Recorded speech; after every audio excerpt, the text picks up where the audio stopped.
Dream job ఆదిత్యతోనే సాధ్యం. Aditya degree colleges admissions open. For more information visit our website. నమస్తే, నేను Keshav. Welcome to Suman TV. రాజకీయ చరిత్రలో ఒక్క అడుగు కూడా అది అద్భుతమైనటువంటి శిఖరాలను అందించిన సందర్భాలు చాలా అరుదుగా కనిపిస్తాయి. కానీ ఆ ప్రస్థానాన్ని సుదీర్ఘకాలం పాటు కొనసాగించడం ఒక రాష్ట్ర చరిత్రలో లేదా ఒక దేశ రాజకీయ చరిత్రలో ఏ కోణంలో చూసినా కానీ అరుదైనటువంటి రికార్డులు సృష్టించినటువంటి ఘనత ఉండడం. పైగా ఇప్పుడు 75 వసంతాలు పూర్తి చేసుకుంటున్నటువంటి శుభతరుణంలోకి అడుగుపెట్టడం, ఆంధ్రప్రదేశ్లో అధికార కూటమిని నడిపిస్తున్నటువంటి అధినేతగా, నాయకుడిగా నారా చంద్రబాబు నాయుడు ముద్ర అద్భుతం, అజరామరం అని చెప్పాల్సిందే. 75వ పుట్టినరోజు చేసుకుంటున్నటువంటి చంద్రబాబు నాయుడు గారికి శుభాకాంక్షలు చెబుతూ ఆయన జీవన ప్రస్థానంలో ఉన్నటువంటి ముఖ్య అంశాలను ఒకసారి విశ్లేషించేటువంటి ప్రయత్నం చేద్దాం. మనతో పాటు అనలిస్ట్ చందు శ్రీనివాస్ గారు ఉన్నారు. చందు శ్రీనివాస్ గారు నమస్కారం. నమస్కారం అండి. చంద్రబాబు నాయుడు గారికి ఫస్ట్ బర్త్డే, ఎందుకంటే ఇది 4వసారి సీఎం పదవిలోకి వచ్చినా కానీ సీఎం హోదాలో ఉండి 75వ పుట్టినరోజు చేసుకోవడం అనేది ఒక అరుదైన సందర్భం. సో రాష్ట్ర చరిత్రలో లేదా దేశ రాజకీయ చరిత్రలో చూసిన సుదీర్ఘకాలం ముఖ్యమంత్రిగా, సుదీర్ఘకాలం విపక్ష నేతగా, సుదీర్ఘకాలం ఒక విధంగా కాంగ్రెసేతర రాజకీయాలను లీడ్ చేసినటువంటి కూటముల్లో కీలక పాత్ర పోషించినటువంటి వ్యక్తిగా చంద్రబాబు నాయుడు గారి రాజకీయ ప్రస్థానం ఎలాంటిది, ఎలాంటి ముద్ర వేసింది? ఆయన్ని మోస్ట్ ఇన్స్పిరేషన్ పర్సనాలిటీ అనుకోవాలి. One of the senior most politician in Indian political system. మీరు అన్నట్టు ఒక తెలుగు రాష్ట్రాల్లో ముఖ్యమంత్రిగా చేసిన వ్యక్తి 26 సంవత్సరాలకి ఎమ్మెల్యే అయ్యాడు, 28 సంవత్సరాలకి మంత్రి అయ్యాడు. అంటే మ్యారేజ్కి ముందు ఇవన్నీ అయిపోయింది. తర్వాత 46 సంవత్సరాలకి మనం చూసాం ముఖ్యమంత్రి అయ్యాడు. అంటే ఇటువంటిది అంత రేరుగా ఉంటుంది మనకి. మీరు అన్నట్టు ఆయన దాదాపు దశాబ్ద 46 సంవత్సరాల రాజకీయ జీవితం, దేశ రాజకీయాల్లో కూడా శాసించే పరిస్థితి ఒకనొక టైంలో ఇవన్నీ కంటే ముఖ్యమంత్రి నుంచి ప్రధానమంత్రి అయ్యే అవకాశం కూడా వచ్చింది ఆయన. కానీ ఈ రాష్ట్రంలో ఉన్న రాష్ట్రాన్ని బాగు చేయాలన్న ఉద్దేశంతో సైబరాబాద్ లాంటి గొప్ప నగరాన్ని నిర్మించాడు. టెక్నాలజీని అందిపుచ్చుకోవడంలో దిట్ట, మోస్ట్ విజనరీ లీడరు. అదేవిధంగా మారుతున్న పరిస్థితులకు అనుగుణంగా రాష్ట్రాన్ని తన దేశంలోనే అగ్రగామి చేయాలని ఎప్పుడు తలంపుతూ ఉండేవాడు. ఆ విధంగా ఈ రోజున 75 సంవత్సరాల్లో ఆయన అనేక ఒడిదుడుకులు, ఆయన ఏం పూలపాల్పుగా ఏమి ఉండలే. యూనివర్సిటీలో చదువుకున్నప్పటి నుంచి ఒక పోరాట ఎదురుగా ఉన్నాడు, ప్రజల సమస్యల కోసం పోరాడాడు. హైదరాబాద్ నగరాన్ని నిర్మించిన తర్వాత, అధునాతనమైన సైబరాబాద్ నిర్మించిన తర్వాత ఈరోజు దేశ విదేశాల్లో ఎప్పుడు కూడా ఏ ముఖ్యమంత్రులు ఇక్కడికి వచ్చినా, రాష్ట్రం విడిపోయినా ఆయన గురించి చెప్పుకుంటాడు. అంత విజనరీ. ఇప్పుడు ఓఆర్ఆర్ కావచ్చు, ఇంటర్నేషనల్ ఎయిర్పోర్ట్ కావచ్చు, అని కూడా ఎన్నో ఒక ఎత్తు. అయితే ఆయన జీవించిన కాలంలోనే ఈ దేశానికి గొప్ప వ్యక్తిని రాష్ట్రపతిని అందించాడు, సిఫార్సు చేశాడు. అబ్దుల్ కలాం గారు లాంటి వ్యక్తి. ఒక దళితుడిని లోక్సభ స్పీకర్ని చేశాడు, జిఎంసి బాలయోగి లాంటి వ్యక్తిని. ఇవన్నీ ఒక ఎత్తు. అయితే తన రాష్ట్రం కోసం ఎప్పుడు కూడా వెనకడు వేయలా. దేశ రాజకీయాల వైపు ఆయన చూడలేదు, ఢిల్లీ గడ్డ ఎక్కుదామని అనుకోలే. నేను పుట్టిన ఈ నెలకు చేయాలి. ఎన్టీ రామారావు, స్వర్గీయ ఎన్టీ రామారావు గారు అల్లుడిగానే కాకుండా ఆయనకంటూ ఒక డిసిప్లిన్గా ఒక గడ్డిపేటలో ఒక ట్రైనింగ్ ఇచ్చే పరిస్థితి నుంచి ఆయన ఎదిగిన తీరు అనేది మనం చాలా అప్రిషియేట్ చేయాలి. అంటే చంద్రబాబు నాయుడు గారిని రాజకీయ నాయకుడిగా చూసేటువంటి కోణంలో చాలామంది అటు విమర్శించే వాళ్ళు ఉంటారు, ప్రశంసించే వాళ్ళు ఉంటారు. ఇంత లాంగ్ స్టాండింగ్ ఉన్నటువంటి రాజకీయ నాయకుడు, 46 సంవత్సరాలు స్టిల్ బ్యాటింగ్ అంటే అంతే కదా. అసలు ఇలాంటి రాజకీయ నాయకులు మన దేశ చరిత్రలో, ముఖ్యంగా స్వాతంత్ర సమరయోధుల ప్రస్తావనను పక్కన పెడితే ఆ తర్వాత కాలంలో వచ్చినటువంటి జనరేషన్స్లో ఎవరైనా ఉన్నారా? నాకు తెలిసి నేను చూసిన దాంట్లో, నేను స్వయంగా యూనివర్సిటీలో చదువుకునేటప్పుడు 2000 సంవత్సరంలో కలిశాను. నేను లా చదువుకునేటప్పుడు నాగార్జున యూనివర్సిటీలో 2000 సంవత్సరం ఆయన స్వయంగా కలిశాను. ఆయనలో గొప్పతనం ఏంటంటే, ఆయన మనం అవతల వాళ్ళు తెలిసినా తెలియపోయినమ్మా మీ పేరేంటి, ఏం చేస్తున్నారు, పలకరింపు అనేది చాలా ఆత్మీయంగా ఉంటుంది. భుజం మీద చేసే ఇది అప్పటికి ఇప్పుడు ఉంది. నేను 2000 సంవత్సరంలో చూసా, తర్వాత 2014లో చూసా ఆయన విభజిత ఆంధ్రప్రదేశ్ సీఎం అయిన తర్వాత. ఆ తర్వాత 2022లో కూడా నేను చూశాను ఆయన. ఎక్కడ కూడా ఏంటంటే రాజకీయాల్లో ఏంటంటే అది పూలపార్పు కాదని ఇందాకన్నట్టు, పాలిటిక్స్ తెలిసిన వాళ్ళే పాలిటిక్స్లో సక్సెస్ అయ్యేది. అదేవిధంగా అదే సమయంలో పాలిటిక్స్ ఈజ్ అ పాయిజన్ కూడా.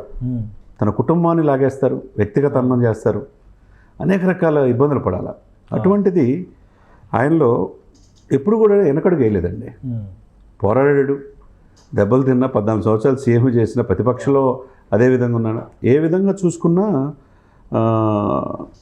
మనకున్న కాలంలో ఒక అబ్దుల్ కలాం గారు లాంటి దేశానికి రాష్ట్రపతిగా సుపరిపాలన అందించిన కామన్ మ్యాన్ని చూసాం.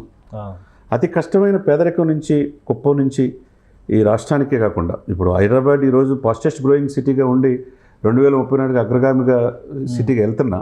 ఈరోజు జపాన్ వెళ్ళిన 2600 కోట్లు పెట్టుబడి ఈరోజు రేవంత్ రెడ్డి గారు తీసుకొచ్చిన. రేవంత్ రెడ్డి గారు కూడా ఈ స్కూల్ నుంచి చంద్రబాబు నాయుడు గారు బడి నుంచి వచ్చిన వ్యక్తే, ఆ బడి నుంచి పటాలు తెచ్చుకున్న వ్యక్తే.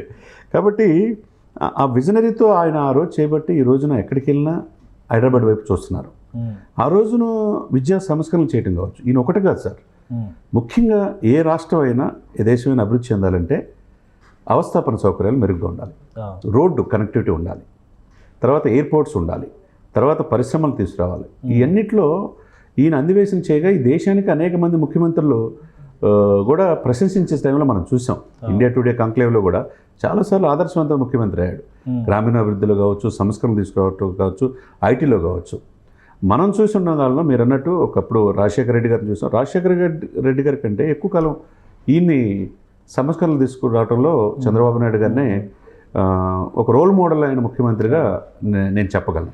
అంటే చంద్రబాబు నాయుడు గారికి సంబంధించి ఎంతమంది ఆయన్ని ప్రశంసిస్తారో అంతమంది వ్యతిరేకిస్తారు. విజన్ అనే చర్చ వచ్చినప్పుడల్లా అసలు ఈ విజన్ మీద ఆయనకి ఆసక్తి రావడానికి కారణం ఏంటి? ఐటీ లాంటి టెక్నాలజీస్, అడ్వాన్స్డ్ టెక్నాలజీస్లోకి ఆయన చదువుకుంది అర్థశాస్త్రం, కానీ విజన్ అంతా కూడా ఇటువైపే ఉంది. రీజన్ ఏంటి ఆయన వ్యక్తిగతంగా ఆయన అలా మౌల్డ్ అవడానికి ఏమైనా ప్రత్యేక కారణాలు? డెఫినెట్గా అండి. ఇప్పుడు అర్థశాస్త్రం చదువుకుంటే అండి అన్నీ తెలుసుకోవచ్చు. ఇప్పుడు Adam Smith, Ragnar Marx, wealth of nations, Karl Marx ఇవన్నీ కూడా ఎకనామిక్స్లో ఉంది. అంటే ఆ విలువ తెలుసు. ఆ విధంగా ఎకనామిక్స్ నుంచి చదువుకున్న ఆ ఎకనామిక్స్లో ఫాస్టెస్ట్ గ్రోయింగ్గా రాష్ట్రాన్ని అభివృద్ధి పదాన్ని ఏ విధంగా తీసుకెళ్ళాలి, అంది వచ్చిన అవకాశాన్ని మిగతా దేశాలతో పాటు అక్కడ సంస్కరణ ఎలా తీసుకురావాలనేది మనం చూసాం. మనకి ప్రజల వద్దకి ఇప్పుడు జన్మభూమి అనేది యూనివర్సిటీ చదువుకునేటప్పుడు మేము చూసాం. కాలేజీ డేస్లో ఎక్కడో దక్షిణ ఆఫ్రికా నుంచి సీమో లండాంగ్ అనే ఇది నుంచి తీసుకున్నాడు ఇక్కడ. అది నిజంగా గ్రామాలకి ఇన్వాల్వ్ చేయటమే ఒక మంచి సంస్కరణ తీసుకొచ్చాడు. ఆయన ఒక చదువుకుంది అర్థశాస్త్రం అని చెప్పి టెక్నాలజీని అందిపుచ్చుకోవడంలో అందివేశం చేయలాగా మనం మిగతా ముఖ్యమంత్రితో పోల్చేది ఓవరాల్గా చూసుకుంటే. లేకపోతే ఇప్పుడు ఇంత హైదరాబాద్ని ఇంత సుందరమైన నగరంగా తీర్చిదిద్దటంలో మిగతా ప్రపంచంలో పోటీ పడి దేశాన్ని రోజు సెకండ్ క్యాపిటల్ అయ్యే పరిస్థితులు తీసుకొచ్చారంటే అంత ముందు చూపుతాయి కదండి.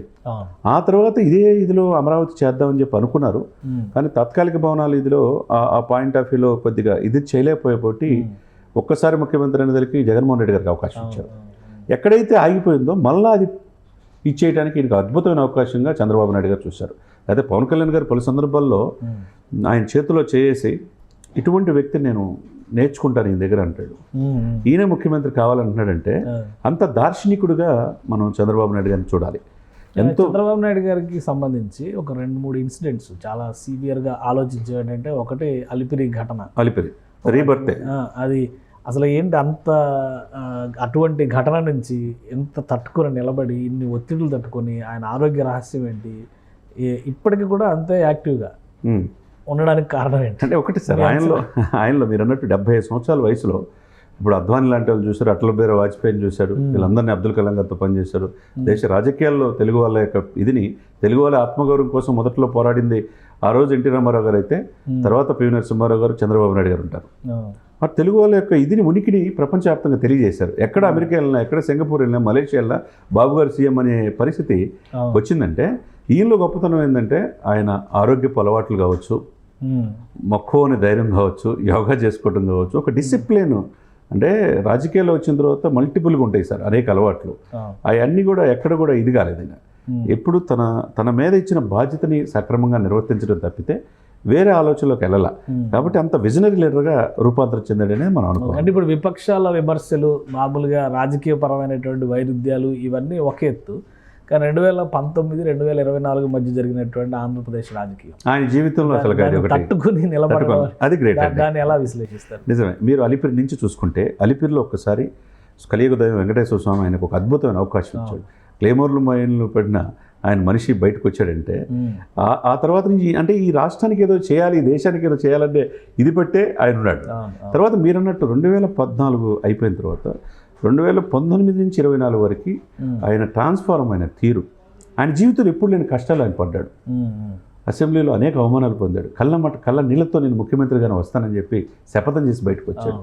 తన వల్ల ఈ రాజకీయాల్లో ఉన్నాడు, ఇతను ఎట్లయినా ఏర్పారాలి రకరకాల ప్రయత్నం. అంతకుముందు ఆయన రోషయ్య గారు లాంటి ఆర్థిక మంత్రి ఉన్నప్పుడు అయితే అది సరదాగా ఉండేది సంభాషణ వాళ్ళ మధ్య, కానీ అది శృతిమించి వెళ్ళిపోయింది. కానీ అది కూడా తట్టుకొని నిలబడి ఈనాటి రాజకీయాల్ని కూడా చూసుకుంటూ వెళ్ళి, ముఖ్యంగా రాజమండ్రి సెంట్రల్ జైల్లో 52 రోజులు జైలు జీవితం గడిపినప్పుడు అండి, ఏంట్రా బాబు ఈయనకి కూడా ఇన్ని కష్టాల స్కిల్ డెవలప్మెంట్ కేసులో అని చెప్పేసి, అది చాలా ఆయన జీవితంలో ఒక రకంగా ఆయన ఇక అయిపోయింది రాజకీయ జీవితం, ఇక పరిసమాప్తం అనుకునే సమయం నుంచి ఆ 52 రోజుల జీవితంలో ఆయన ఈ 46 సంవత్సరాలు అండి ఒక వ్యక్తిగా ఇంకా మెరుగైన విధంగా ఆలోచించే విధంగా ఆ 50 రోజులు ఆయనకి నెక్స్ట్ లెవెల్ ఉపయోగపడిందని మనం అనుకోవాలి.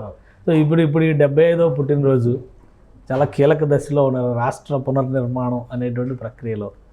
సో ఆయన ఈ రాబోయేటువంటి రోజుల్లో భవిష్యత్తుకి ఆంధ్రప్రదేశ్కి ఇవ్వాలనుకుంటున్నటువంటి గిఫ్ట్ అమరావతి, సో ఇవి సాకారం అయ్యే దిశగా అడుగులు పడడానికి ఎంతవరకు అవకాశం ఉంది? ఇప్పటికి కూడా మళ్ళీ అదే విమర్శలు, గ్రాఫిక్స్ చూపిస్తున్నారు, ఇవి అయ్యేవి కావు, ఇవన్నీ కూడా విజన్ పేరుతో ప్రజలను మభ్య పెడుతున్నారు, అరచేతిలో వైకుంఠం చూపిస్తున్నారు, ఇవన్నీ చెప్తున్నారు కదా. చంద్రబాబు నాయుడు గారి సంకల్పం మాత్రం చాలా గట్టిగా బలంగా కనిపిస్తుంది. రేపు 2వ తారీఖున ప్రధానమంత్రి గారు వచ్చిన తర్వాత ఆ వ్యవహార శైలే మారిపోద్ది అక్కడ జరిగేటువంటి మొత్తంగానే. సో ఇది ఎలాంటి సందర్భంగా మనం చూడాలి? డెఫినెట్గా అంటే ఇది క్రూషియల్ మూమెంట్ అయినా కానీ ఆయన చేయగలడు, ఆయన మాత్రమే చేయగలడు. ఆయన నాయకత్వం రాష్ట్రానికి అవసరం. మీరు అన్నట్టు మోదీ గారి ఆశీస్సులు ఉన్నాయి, ఆయనకి అనుభవం ఉంది, ఈయనకి పోరాట పట్టు ఉంది పవన్ కళ్యాణ్ గారికి. సంక్షేమం అభివృద్ధి 2 కలుగా వీళ్ళు పనిచేస్తున్నారు. సంక్షేమం వాటిని అభివృద్ధి మర్చారు కాబట్టి జగన్మోహన్ రెడ్డి గారు వద్దనుకున్నారు. 164 సీట్లు 21 మంది ఎంపీలు ఇచ్చింది దానికి అద్భుతమైన పరిపాలన ఇస్తారని. ఏదైతే రాజధాని ఆగిపోయిందో దాన్ని పూర్వవైపును తీసుకురావడానికి అమరావతిని ప్రపంచాన్ని తెలియజేయడానికి ఆయన వంతు శాయశక్తిలా కృషి చేస్తున్నారు. అదేవిధంగా విజన్ 2020 అంటే విమర్శించిన కాడి నుంచి విజన్ 2047 అంటే నిజంగా చంద్రబాబు నాయుడు ఆ రోజు చెప్పింది కరెక్ట్. ఈ రోజు ఈ దిశగా 2020లో చూశారు కదా, 2020లో ఏం జరుగుతుందో అప్పుడే చెప్పారు. అంటే ఒక 20 సంవత్సరాల ముందు ఆలోచిస్తాడు సార్ ఆయన. ఇప్పుడు కూడా అండి డెఫినెట్గా ఈయన ఒక అద్భుతమైన అవకాశం ముఖ్యమంత్రిగా వచ్చింది. దేశం మొత్తం కూడా ఆంధ్రప్రదేశ్ వైపు చూసేటట్టుగా పోలవరం పూర్తి చేస్తాడు 2027 నాటికి. అమరావతి కూడా 2028 లోపు రాజధాని పూర్తయిపోయి ఐకాన్ టవర్స్ కూడా టెండర్స్ కూడా కాల్ఫర్ చేసి చూసాం. ఇవన్నీ కూడా చూసుకుంటే డెఫినెట్గా రాబోయే 2-3 సంవత్సరాలు చంద్రబాబు నాయుడు గారికి ఒక పరీక్షా కాలం. ఆ పరీక్షల్లో 100% నెగ్గి ఒక మంచి ఆదర్శవంతమైన ప్రపంచానికి అమరావతి లాంటి అద్భుతమైన రాజధానిని పూర్తి చేస్తాడనేది మాత్రం అందరికీ నమ్మకం. సో ఇంకొకటి, ఇంత సుదీర్ఘకాలం ఒక విపక్ష నేతగా 10 ఏళ్ల పైన, దాదాపు 15 ఏళ్ళు ఆయన విపక్ష నేతగా ఉండడం, మళ్ళీ ముఖ్యమంత్రిగా ఇప్పుడు 14 సంవత్సరాలు ఇప్పుడు 14 ప్లస్ ఈ 5 ఇయర్స్. సో ఇవన్నీ చూస్తే చంద్రబాబు నాయుడు గారి స్థాయిలో బలంగా ప్రజల్లో నిలబడగలిగేటువంటి రాజకీయ నాయకుడు ఈ జనరేషన్స్లో అసలు తయారయ్యే అవకాశం ఉంది? కష్టం సార్, మనం చూడలేము అనుకుంటున్నాం. ఎందుకంటే ఈ దేశానికి మనం అబ్దుల్ కలాం గారు వచ్చినప్పుడు ఆయన చాలా 47 యూనివర్సిటీలు డాక్టరేట్లు ఇచ్చినాయి, ఐక్యరాజ్యసమితిలో ప్రసంగించారు, ఇటువంటి మిసైల్ మ్యాన్ అని చెప్పి అనేక మంది ప్రశంసించే సమయంలో ఒక వ్యక్తి మాత్రం అతను జీవించే కాలంలో మనం జీవించడం అదృష్టం అన్నాడు రజనీకాంత్ గారు. నిజమే, అటువంటి అబ్దుల్ కలాం గారిని చూసాం. ఆ తర్వాత అంత అనుభవం ఉన్న తెలుగు రాష్ట్రాల నుంచి వెళ్ళి మోస్ట్ పాపులర్ లీడర్గా, రాజకీయ నాయకుడిగా దేశ రాజకీయాల్లో శాసించే స్థితిలో 75 సంవత్సరాల వయసులో కష్టపడిన చంద్రబాబు నాయుడు గారిని చూస్తున్నాం. అటువంటి వ్యక్తి మనం ఈ జనరేషన్లో కష్టం చూడటం. రైట్, థ్యాంక్ యూ చంద్రశ్రీనివాస్ గారు విశ్లేషణ అందించినందుకు. ఇది చంద్రబాబు నాయుడు గారి జీవన ప్రస్థానం, 75వ వసంతాలు పూర్తి చేసుకుంటున్నటువంటి తరుణం ఇక్కడ. అలానే ఇప్పుడు రాష్ట్రానికి ఆయన ఒక కీలకమైనటువంటి దిశానిర్దేశం చేసే దశలో ఉన్నారు. ఇది చాలా కీలకమైనటువంటి నాయకత్వం వహించాల్సినటువంటి సందర్భం అని చంద్రశ్రీనివాస్ గారు విశ్లేషిస్తున్నారు. ఇప్పటి వరకు ఎదుర్కొన్నటువంటి ఒడిదుడుకులు, ఆయన నేర్చుకున్నటువంటి పాఠాలు ఇప్పుడు రాష్ట్రానికి భవిష్యత్తుని డిసైడ్ చేసేటువంటి దిక్సూచిగా మారబోతున్నాయని ఆయన విశ్లేషిస్తున్నారు. ఇది special discussion. Keep watching. Suman టీవీలో మీ పర్సనల్ అండ్ బిజినెస్ ప్రమోషన్స్ కోసం కింది నెంబర్కి కాంటాక్ట్ చేయండి.